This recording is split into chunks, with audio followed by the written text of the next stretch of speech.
मग तुम्हाला मी शेपूची भाजी आता आज चांगल्या पद्धतीने बनवून दाखवते. मी गावरान शेपू आहे असा हिरवागार. 3 पाण्यानं शेपू धुवून घेतला स्वच्छ. हे टमाटर मी भाजीवर टाकून घेते. कुणी तेलात बी टाकते.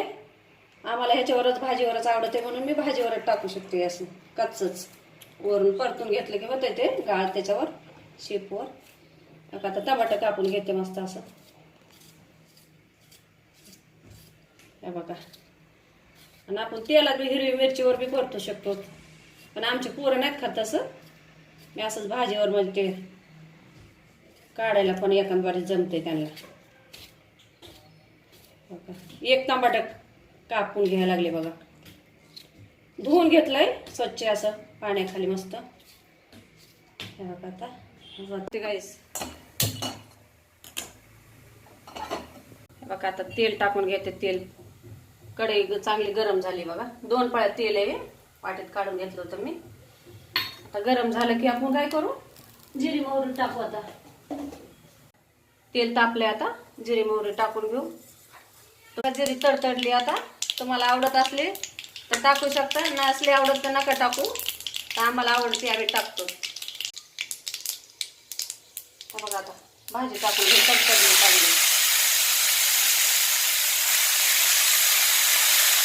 मस्त टाकू.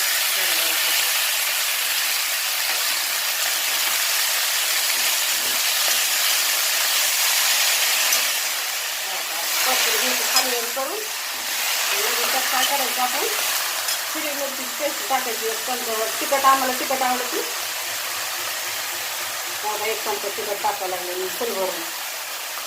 तुम्ही कमी बी टाकू शकतात. आम्हाला तिखट आवडते छान.